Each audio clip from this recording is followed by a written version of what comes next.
இனி ஒரு முறை தமிழக வெற்றி கழகத்தினுடைய சிங்கப்பெண்கள் யார் மீதாவது இதை போன்ற ஒரு வன்முறை சம்பவம் நிகழ்ந்தால் பார்த்து கொண்டு சும்மா இருக்க மாட்டோம்.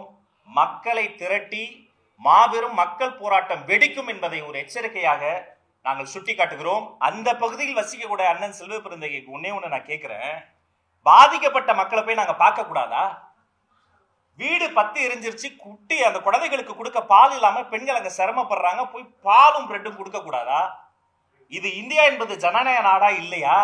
இங்க சுதந்திரம் இருக்கா இல்லையா? அப்படி பால் கொடுக்க போன உதவிகள் செய்ய போன பெண்களினுடைய வயிற்றில் எட்டி உதைத்து இருக்கிறார்களே, யார் மலினமான அரசியல் செய்வது என்பதை சேராத இடம் சேர்ந்திருக்கிற அண்ணன் தான் சொல்லணும். அறிக்கையே விடாத போது பேசல, நீங்க வெளியவே வரல, நீங்க மாநாடு போடல, நீங்க மக்களை சந்திக்கல. நீங்க மாநாடு போட்டார், வெளியே வந்தார், மக்களை சந்தித்தார், அறிக்கையை விட்டார். ஆனா அறிக்கை விடும்போது அறிக்கை மட்டும் விடுறீங்கன்றீங்க. மாறி மாறி தவறு பண்ணாங்க. இந்திய அரசியலமைப்பு பெண்களுக்கு வழங்கி இருக்கக்கூடிய மிகப்பெரிய பாதுகாப்பு என்ன தெரியுமா? இதை போன்ற வழக்குகள்ல அந்த விக்டிமுடைய டீடைல்ஸ் வெளியில தெரியக்கூடாது சார். அந்த பெண்மணியினுடைய டீடைல்ஸ் எப்படி வெளியில வந்தது? ஒரு அதிகாரி கிடையாது, இன்னொரு அதிகாரி ஜனவரி மாசம் மீட் பண்ணி எஸ்ஐடி டீம்ல அவங்க சாரை பத்தி எதுவுமே சொல்லன்னு அந்த அதிகாரி சொல்றாரு. எஸ்ஐடி டீம்ல அந்த பெண்மணி இவங்களுக்கு எப்படி தெரியும்? இதோடைய நோக்கம் என்ன? இந்த விக்டிமுடைய டீடைல்ஸ் எல்லாம் வெளியில சொன்னா யாரும் இது மாதிரி வெளியில கம்ப்ளைண்ட் பண்ண மாட்டாங்க என்ற மறைமுக மிரட்டல் தான் இது. எனவே இதுல கிஞ்சித்தும் ஒரு சொட்டு கூட, ஒரு துளி கூட திமுகவிற்கோ முதல்வருக்கோ எந்த பங்கும் இல்லை. அதற்கு மாறாக இதை போன்ற வழக்குகளை எப்படி கையாள வேண்டும் என்பது நீதிமன்றம் தமிழ்நாடு அரசினுடைய முதல்வருக்கு பாடம் எடுத்திருக்கு. அது வேங்கவேலா இருக்கட்டும், வியாசப்படியா இருக்கட்டும், குற்றம் சொல்றவங்க, குற்றச்சாட்டு சொல்றவங்க மீது குற்றச்சாட்டு சொல்றாங்கல்ல, நல்லா கவனிச்சீங்கன்னா பெரும்பான்மையா அவங்க ஒடுக்கப்பட்ட சமூகத்தை சேர்ந்த மக்களா இருக்கிறாங்க. அப்புறம் என்ன சமூக நீதி? ஒடுக்கப்பட்ட மக்களினுடைய சிறுபான்மையினுடைய காவலனாக தான் இருக்கிறேன் என்று மார்த்தட்டக்கூடிய மாண்புமிகு முதலமைச்சரை கேட்கிறேன், இந்த ஒடுக்கப்பட்ட மக்கள் என்ன பாவம் செஞ்சாங்க? காவல் நிலையம் போனா பெண்களுக்கு பாதுகாப்பு இருக்கு அப்படின்னு சொல்றாங்க. காவல் நிலையத்துக்கு வரக்கூடிய பெண்களுக்கு, கம்ப்ளைண்ட் தர வரக்கூடிய பெண்களுக்கு காவல் நிலையத்தில் பாதுகாப்பு இல்லை என்று இந்தி கூட்டணியில் இருக்கக்கூடிய கம்யூனிஸ்ட் கட்சியினுடைய மாதர் சங்கம் பேரணி நடத்துது. அந்த பேரணிக்கு முதல்ல அனுமதி தரல அவர். எனவே இது முழுக்க முழுக்க இதில் அரசியல் செய்வது திமுக தான். இதில் உண்மையிலேயே அரசியலுக்கு அப்பாற்பட்டு இது மக்கள் போராட்டத்திற்கும் அந்த மாணவிக்கும் கிடைத்த வெற்றி. அனகாபுத்தூர்ல 700க்கும் மேற்பட்ட வீடுகள் இடிச்சு 3500 பேர் பாதிக்கப்பட்டிருக்காங்க.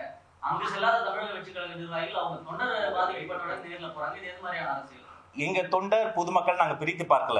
அரக்கோணம் மட்டும் கிடையாது, இங்க தர்மபுரியில இருக்கக்கூடிய ஒரு பகுதியில முறைப்படி அனுமதி வாங்கி விஏஓ, எஸ்பி, அங்க இருக்கக்கூடிய ஆர்ஓ எல்லார்கிட்டையும் முறைப்படி அனுமதி வாங்கி ஒரு கொடி கம்பத்தை திறக்க போற சூழ்நிலையில் லோக்கல் போலீஸ் திறக்க கூடாதுன்னு அடிக்கிறாங்க.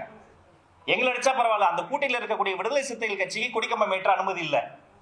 அப்ப இது முழுக்க முழுக்க ஒரு இடம் மட்டும் கிடையாது, திக்கெட்டும் திசையட்டும் முற்றுமுழுதாக நிர்வாக சீர்கேடாக மாறிவிட்ட ஒரு தமிழகத்தை நாம் பார்த்து கொண்டிருக்கிறோம். இன்னும் கொஞ்ச நாட்களில் தமிழக மக்கள் 2026 இந்த திமிர் பிடித்த, ஆணவத்தில் இருக்கிற, சாதி வெறி பிடித்த, பெண்களுக்கு பாதுகாப்பை உறுதிப்படுத்தாத, இந்த ஒடுக்கப்பட்ட மக்களுக்கு அவர்களுக்கான பாதுகாப்பை உறுதிப்படுத்தாத இவர்களுக்கான ஒரு பாடத்தை கற்றுக் கொடுக்கும். நீங்க அந்த வீடுகளை இடிக்கிறீங்களே, ஏங்க இருக்கக்கூடிய அடுக்குமாடி கட்டிடம் காசா கரண்ட போய் இடிப்பாரு? அவரு மாட்டாரு. ஏன்னா அந்த ஒடுக்கப்பட்ட மக்கள்னா ஒரு மாற்றான் தாய் மனப்பான்மையோடு இவர்கள் நடத்தி கொண்டு இருக்கிறார்கள். இது தமிழக வெற்றி கழகம் கண்டிக்கிறது. இல்ல சார், 5000க்கும் மேற்பட்ட பொதுமக்கள் இருக்காங்க. ஏன் தமிழக வெற்றி கழகம் நேரில போய் ஒரு ஆய்வு பண்ணியோ மக்களுடைய கருத்துக்களையோ கேட்டு எல்லா இடத்துக்கும் போறோம் அப்படின்னு சொல்றீங்க. இப்ப நேற்று இந்த 2 நாளைக்கு முன்னாடி இந்த வியாசர்பாடி சம்பவத்துக்கு நேரடியா போறாரு. அது கட்சிக்காரங்க பொதுமக்கள்ன்றதை தாண்டி அது என்ன விருப்பம். ஆனா அங்க அனகாபுத்தூர்ல 5000க்கும் மேற்பட்ட மக்கள் இருக்கும்போது ஏன் நேர்ல போய் பார்க்கலன்ற ஒரு கேள்வி இருக்குல்ல. கட்டாயமாக இந்த வடசென்னை சம்பவத்திலுமே நேரடியாக வருகிற பொழுது எங்களுக்கு எந்த விதமான ஒத்துழைப்பும் தருவதில்லை. அவங்க என்ன பாவம் பண்ணாங்க? பூட்ஸ் கால்ல உதைப்பீங்களா? அந்த தாயினுடைய அப்படிப்பட்ட ஒரு வயிற்றில் இருந்து தான், அந்த கருவறையில் இருந்தா நீங்களும் பிறந்து வந்தீங்க. மேலதிகாரிகள் சொல்றாங்களா, உங்களுக்கு மேல இருக்க அரசியல் தலைவர்கள் சொல்றாங்களா, எங்களை வேலை செய்ய விடுங்க, எங்களை மக்கள் பணி செய்ய விடுங்க, ஏன் பயப்படுறீங்க? இந்த ஆளுங்கட்சியினுடைய அச்சத்தின் வெளிப்பாடாக எங்கு போனாலும் ஒரு நெருக்கடி தந்து கொண்டே இருக்கிறார்கள். அது எந்த பகுதியாக இருந்தாலும் சரி, அனைத்து நெருக்கடியும் தாண்டி களமாட நாங்கள் தயாரா இருக்கிறோம். ஆனால் மீண்டும் பெண்கள் மீது கை வைத்தால் மக்கள் போராட்டம் வெடிக்கும் என்பதை எச்சரிக்கையாக சொல்லுவோம். அனகாபுத்தூர் மட்டும் கிடையாதுங்க, எங்குமே போறதுக்கு அனுமதி மட்டும் கிடையாது. அனுமதி வாங்கி தானே நாங்க தர்மபுரி போனோம். ஏன் அடிச்சீங்க? ஏன் கொடிக்கம்ப வைத்தல? யாருக்கும் அனுமதி கிடையாதுங்க, யாருக்கும் அனுமதி கிடையாதுங்க. முறைப்படி அனுமதி லெட்டர் கிடைத்தவங்களுக்கு போறதுக்கு முன்னாடி நெருக்கடி தராங்க. அதனால இந்த நெருக்கடினால எங்களை மடக்கிட முடியும், குறைச்சிட முடியும்னு நினைக்காதீங்க. நாங்கள் மக்கள் சக்தியோடு இன்னும் வீரியமான போராட்டங்களை முன்னெடுத்தால் காலம் பதில் சொல்லும். 2026 இன்னும் தொட்டுவிடும் தூரத்தில் தான் இருக்கிறது. இனிமேலாவது நல்ல அரசியல் செய்ய பழகுங்க.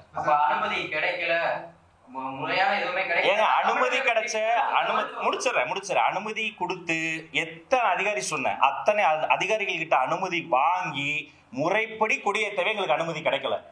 எந்த இல்லைங்க, இல்ல நாங்க பின்வாங்கல, எங்களை ஏத்த விடல. மகளிர் அணி போய் ஒரு பிரெட்டையோ பாலையோ கொடுக்க விடல. அந்த இடத்துல ஒரு கொடிக்கம்பம் ஏத்த விடல. இது மட்டும் கிடையாது, முழுக்க நெருக்கடிகளுக்கு மத்தியில் அரசியல் செய்து கொண்டிருக்கிறோம், இன்னமும் செய்வோம். இந்த வியாசர்பாடி விவகாரம், முல்லை நகர் விவகாரத்துல ஒரு சிலர் கட்சியில அங்கீகாரம் பெறணும், அடையாளம் பெறணும்ன்ற காரணத்துக்காக தான் இந்த மாதிரி உண்மைக்கு புறம்பான குற்றச்சாட்டுகளை முன்வைக்கிறாங்க அப்படின்னு சொல்லி காவல் ஆணையர் அலுவலகத்திலிருந்தே ஒரு அறிக்கை ஒண்ணு வந்தது. இதுக்கு என்ன? தயவு செய்து பெண்களை சிறுமைப்படுத்தாதீங்க. ஸ்டான்லி மருத்துவமனையில மருத்துவர்கள் ட்ரீட்மெண்ட் கொடுத்துருக்காங்க. மருத்துவர்கள் இப்ப நீங்க டீல் பண்றீங்க. அந்த அம்மாக்கு ஸ்கேன்ல இருந்து அவ்வளவு ட்ரீட்மெண்ட் நடந்திருக்கு, இன்னும் அவங்க ஹாஸ்பிட்டல்ல இருக்கிறாங்க. அத்தனை பேரையும் நீங்க சிறுமைப்படுத்துறீங்க. அப்படி ஒரு சம்பவமே நடக்கலன்னா ஸ்டான்லி ஹாஸ்பிட்டல்ல இருக்கக்கூடிய மருத்துவர்கள் தப்பு பண்ணிட்டாங்களா? ஒரு விஷயத்தை தப்பு நடந்தா தப்புன்னு கால் அவுட் பண்ற தைரியம் வேணுங்க உங்களுக்கு.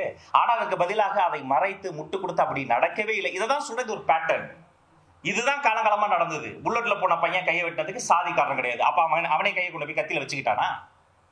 தண்ணீர் தொட்டியில மலம் கலந்துட்டா அது இவங்களே தான் கலந்தாங்க. ஏன்னா மனசாட்சியில எங்க குழந்தைக்கு நாங்களே கொடுத்துருவோமா?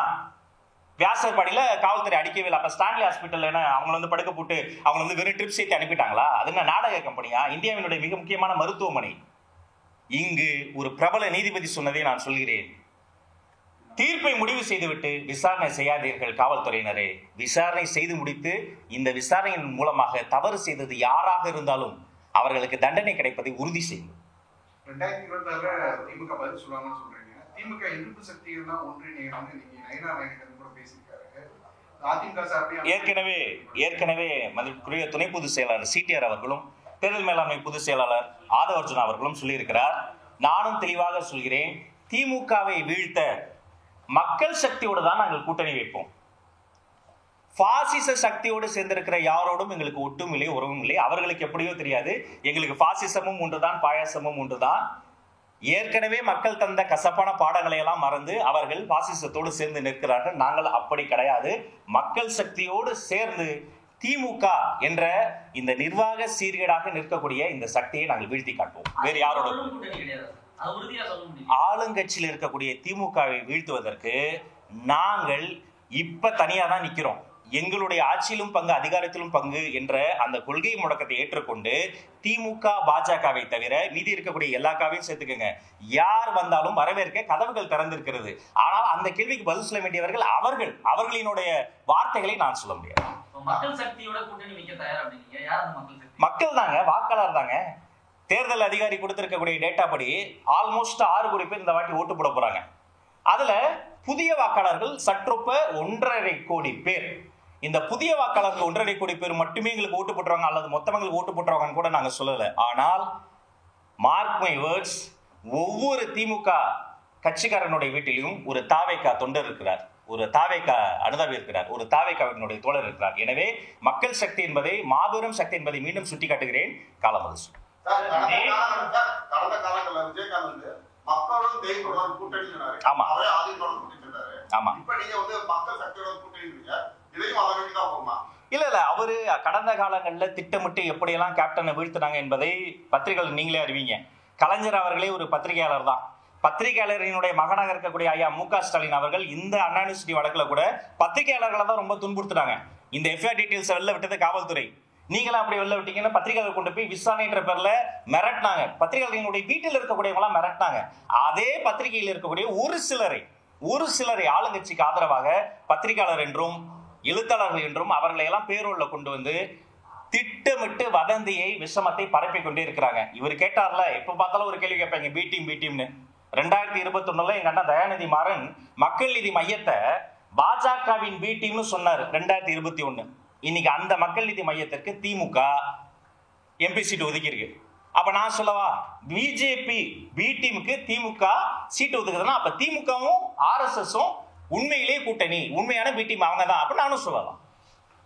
நேற்று நுழைத்த காலான்னு சொல்லிட்டு சேகர் பாபு அதே மாதிரி விஜய் யாருன்னே தெரியாதுன்னு சொல்லிட்டு துரைமுருகன் உள்ளிட்டவர்களா விமர்சனம் வைக்கிறாங்க. நேற்று முளைத்த காளான், அப்புறம் குழந்தைன்னு அர்த்தப்படுற பச்சா அப்படிலாம் அமைச்சர் சொல்றது எங்களை பயன்படுத்தி ஐயா துணை முதல்வர் உதயநிதி அவர்களே அவங்க சொல்றாங்களோன்னு எனக்கு ஒரு சந்தேகம் வருது. அதனால அதெல்லாம் அவர் அப்படி பேசக்கூடியவர், அவருடைய ரசிகர் தான்.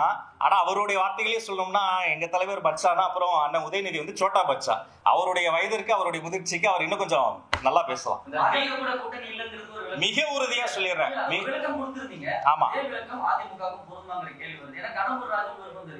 அது அவருடைய விருப்பமா இருக்கும். என்னுடைய எக்ஸ் தளத்திலேயே நான் அதை தெளிவுபடுத்திட்டேன். அது அவருடைய விருப்பமா இருக்கலாம். ஆனா எங்களுக்கு பாசிசத்தோடும் பாயாசத்தோடும் உறவில் இருக்கக்கூடிய யாரோடும் எங்களுக்கு நட்பும் இல்லை, எதுவும் இல்லை. எங்களுக்கு அங்க வேலையே இல்லை. எங்கள் வேலை களத்தில், எங்கள் வேலை மக்களோடு.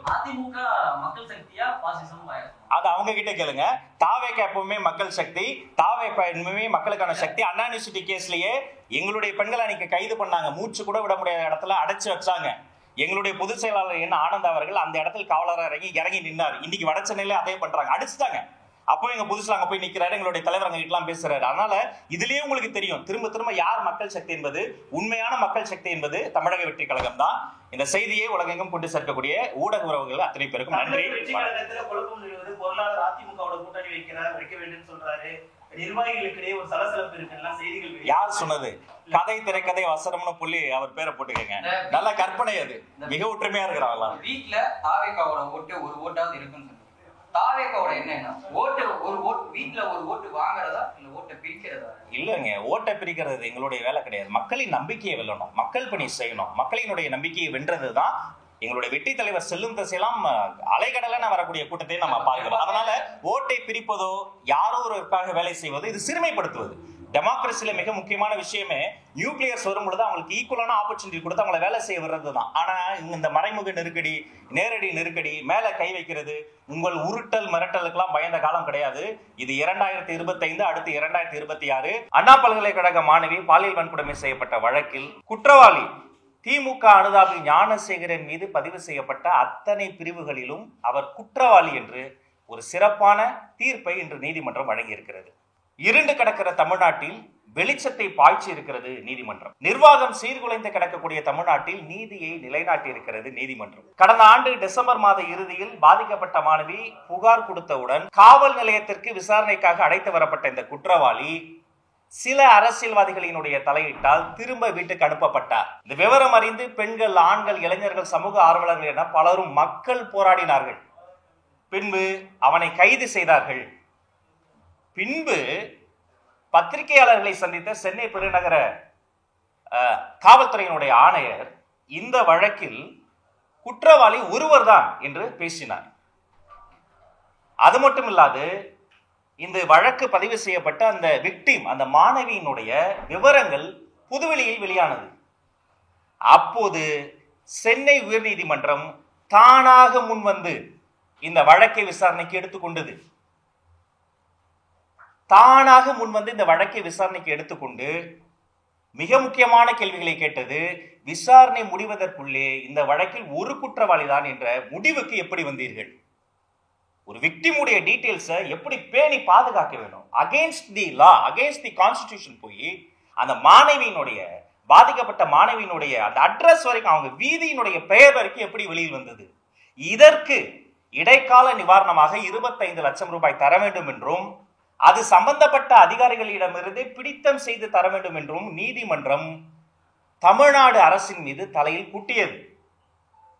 பின்பு காவல்துறை ஆணையருக்கு கீழே இருக்கக்கூடிய கேடர்ஸ் விசாரிக்க கூடாது என்று SIT ஸ்பெஷல் இன்வெஸ்டிகேட்டிவ் டீம் போட்டு 3 பெண் அதிகாரிகளை அதில் நியமனம் செய்து, ஆச்சரியம் என்னன்னா இவ்வளவு கொடுமைகளுக்கு பிறகு, இந்த டீடைல்ஸ்லாம் வெளியில வந்த பிறகு, அந்த பாதிக்கப்பட்ட விக்டிமுடைய அத்தனை விவரங்களும் வெளியில் வந்த பிறகு அதை சாதகமாக பயன்படுத்தி கொண்டு ஆளுங்கட்சிக்கு ஆதரவாக மனசாட்சி இல்லாமல் முட்டு கொடுக்கக்கூடிய சிலர் அந்த பாதிக்கப்பட்ட பெண்ணை கேரக்டர் அசாசினேஷன் செய்து தப்பும் தவறுமாக சோசியல் மீடியாவில் எழுதிய பிறகும் கூட மிக உறுதியாக நின்று இந்த வழக்கில் தனக்கு மட்டுமல்ல வேறு யாருக்கும் இப்படி ஒரு அநியாயம் நடந்துவிடக்கூடாது என்று இந்த வழக்கில் உறுதியாக நின்ற பாதிக்கப்பட்ட அந்த மாணவி, அந்த சிங்க பெண்ணை தமிழக வெற்றி கழகம் தலை வணங்குகிறது.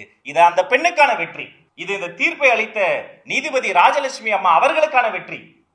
கடைசி வரைக்கும் சென்னை உயர்நீதிமன்றம் தனது கண்காணிப்பிலே வைத்திருந்தது நீதிபதிகள் எஸ்.எம். சுப்பிரமணியம் மற்றும் லட்சுமி நரசிம்மன் அவர்களுக்கான வெற்றி. ஆனால் இன்றைய தினம் மாண்புமிகு தமிழ்நாடு முதலமைச்சர் அண்ணன் மு.க. ஸ்டாலின் அவர்கள் கொஞ்சம் கூட மனசாட்சி இல்லாமல் இது தங்களுக்கு கிடைத்த வெற்றி என்று அறைகூவல் விடுகிறார். உங்களுக்கு கொஞ்சமாவது அறம் இருக்கிறதா? இது உங்களுக்கு கிடைத்த வெற்றியா? உங்களின் கீழ் வேலை செய்யக்கூடிய தமிழ்நாடு காவல்துறை எப்படியெல்லாம் கோட்டை விட்டு இருக்கிறது என்று சொல்லி நீதிமன்றம் நேரடியாக தலையிட்டு இன்று நீதியை நிலைநாட்டி இருக்கிறது. அது மட்டும் கிடையாது, இந்த வழக்கில் யார் காவல் நிலையத்தில் தொலைபேசி மூலமாக நேரடியாக தலையிட்டு முதல் நாளை ஞானசேகரனை வீட்டுக்கு அனுப்பியது யார்? A1 கன்விக்டடு யார்? அந்த A2, A3, A4 அவர்களும் தண்டிக்கப்பட வேண்டும். அது மட்டும் கிடையாது, இது தொடர்ச்சியாக நடந்து வருவதால் இப்படி நிர்வாக சீர்கேட்டில் தத்தளிக்கக்கூடிய இந்த தமிழ்நாட்டில் இன்னும் மிச்ச சொச்ச மாதங்கள் தான் திமுகவினுடைய அரசாங்கம் இருக்க போகிறது. இந்த மிச்ச சொச்ச இருக்கக்கூடிய மாதங்களிலும் இனி வரக்கூடிய இத்தகைய பாலியல் வழக்குகளை எல்லாம் நேரடியாக நீதிமன்ற கண்காணிப்பிலேயே நடத்தப்பட வேண்டும் என்று தமிழக வெற்றிக் கழகம் நீதித்துறைக்கு கோரிக்கை வைக்கிறது. 2, இது அந்த சிங்கப்பெண்ணுக்கான வெற்றி, நீதித்துறைக்கான வெற்றி. இதில் போய் தயவு செய்து ஸ்டிக்கர் ஒட்டி கொண்டு இது எங்களுக்கான வெற்றி என்று சொல்லக்கூடாது என்பதையும் தமிழக வெற்றி கழகம் சுட்டிக்காட்டுகிறது. அடுத்து வட சென்னையில முல்லை நகர்ல 22 வீடுகள் எரிந்து தீக்கிரையானது. அந்த பகுதியில் வசித்து வருகிற தமிழக வெற்றி கழகத்தினுடைய பெண் நிர்வாகிகள் அங்க போய் உதவிகள் செய்யறாங்க. கொஞ்சம் கூட மனிதநேயமின்றி அவர்கள் மீது தாக்குதல் நடத்தி காவல்துறையை சேர்ந்த அதிகாரிகள் ஆபரேஷன் முடித்த அந்த அம்மாவின் மீது தாக்குதல் நடத்தி அவங்களை எல்லாம் கொண்டு போய் நாங்க ஸ்டான்லி மருத்துவமனையில் அனுமதித்து அந்த சிகிச்சை விவரங்கள்லாம் அதற்கான ஆதாரங்கள்லாம் இருக்கு. சம்பந்தப்பட்ட அதிகாரிகளை தண்டிப்பதற்கு பதிலாக ஒரு அறிக்கை விட்டுருக்கிறாங்க. என்ன பண்றாங்க? குற்றம் சாட்டு சொன்னவங்க மீதே குற்றச்சாட்டை திருப்பி விட்டுருக்கிறாங்க. இது ஒரு பேட்டர்ன். வேங்கை வயல் தொடங்கி வியாசர்பாடி வரை இதுதான் நடந்து கொண்டு இருக்கிறது. இதையும் நாங்கள் தமிழக வெற்றி கழகம் கண்டிக்கிறோம்.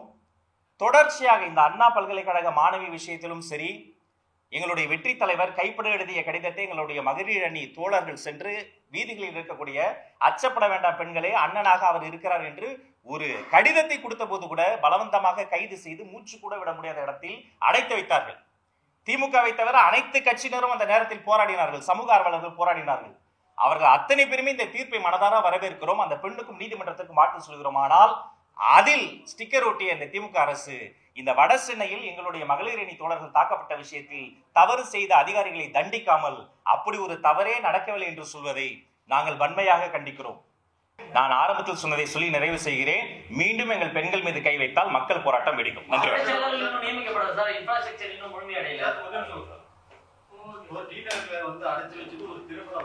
ஆமா, அது வந்து 2 ஃப்ளோர் இருக்கு. ஆமா, கீழ் ஃப்ளோர்ல இருந்தாங்க, நிறைய இடங்கள் இருந்து அந்த இடம் வந்து மூச்சு திணற இடத்துல அடைச்சாங்க. நீங்க சொல்றது எப்படி? நீங்க உள்ள போய் பாத்தீங்க தோழர். நானும் சொல்றேன்.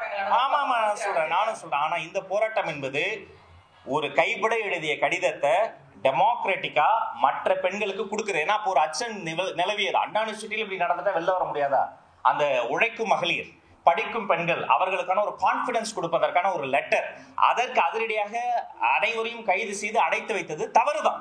அது அது மாற்றுக்கிறதே கிடையாது. அவங்க என்ன தப்பு பண்ணாங்க? அவங்க எங்கேயோ போய் வேற ஏதாவது போராட்டம் பண்ணாங்களா? பொதுமக்கள் சொத்துக்கு இடையூறு செய்தாங்களா? தாவேக்காவை சார்ந்தவர்கள், அதனால அப்படி அடைத்து. நன்றி சார்.